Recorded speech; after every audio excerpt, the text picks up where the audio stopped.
क्या कर रहे थे हम? Goodwill valuation. पहला method average profit method. Average profit method का फॉर्मूला क्या होता है? Goodwill is equal to average maintainable profits into number of years purchased. ये एवरेज मेंटेनेबल प्रॉफिट्स क्या होते हैं? जो आपके एक्चुअल प्रॉफिट्स में अगर हम एडजस्टमेंट कर दें, किनकी?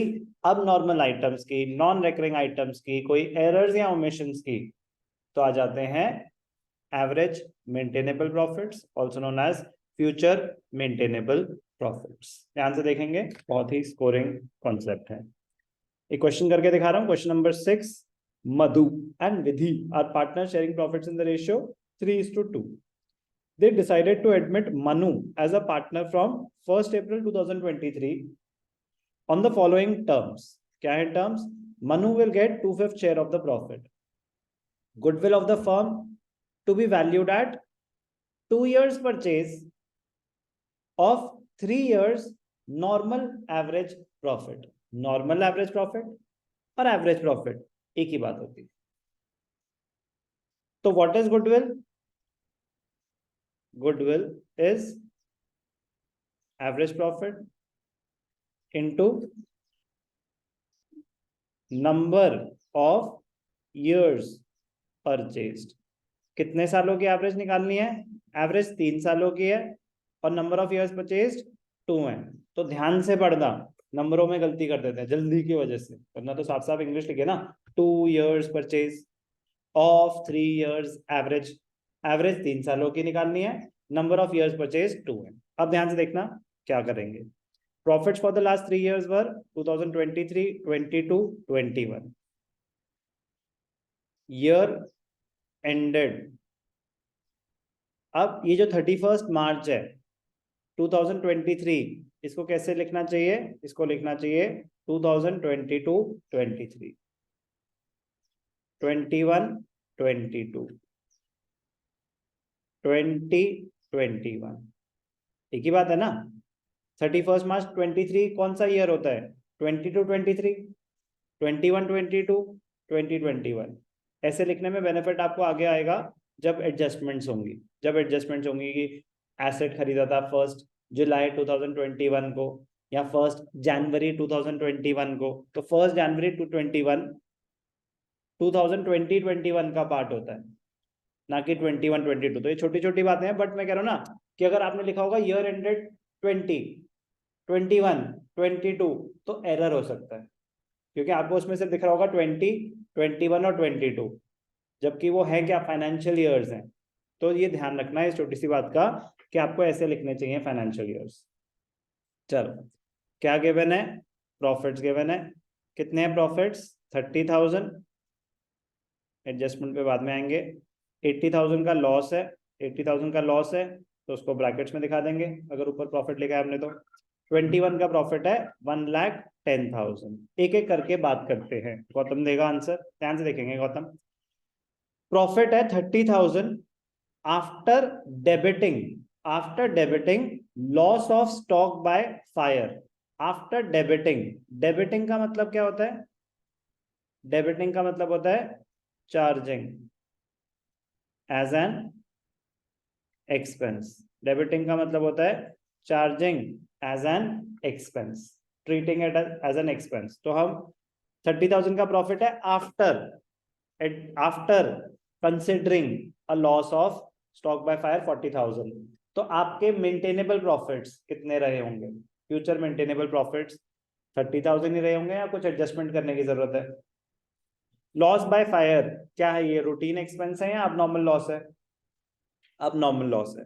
तो अब नॉर्मल लॉसेस का क्या करते हैं? अब नॉर्मल लॉसेस का क्या करते हैं?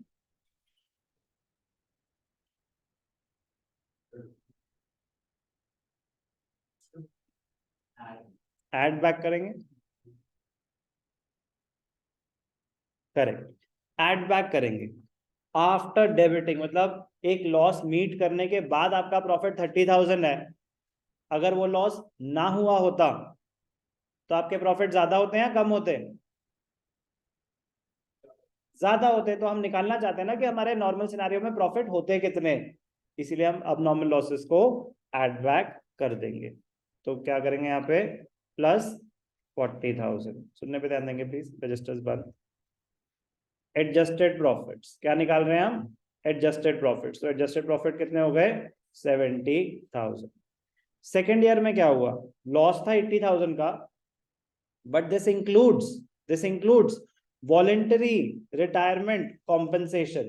Voluntary retirement compensation paid 1,10,000. Voluntary retirement compensation paid 1,10,000.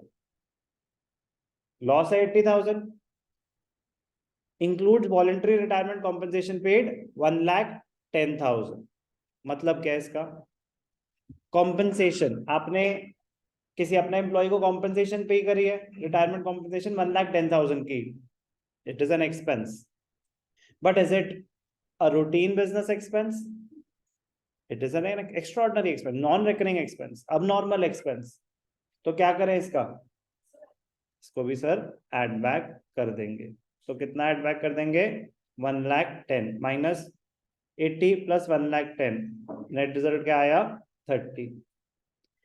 Third year profit of 1,10,000 including a gain of 30,000 on sale of fixed assets. एक प्रॉफिट है 30,000 का, इसमें इंक्लूडेड है.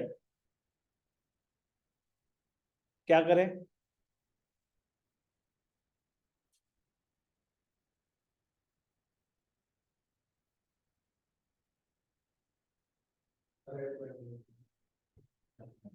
माइनस. एक भी तुक्का सही नहीं हो रहा सर, क्या हो रहा है?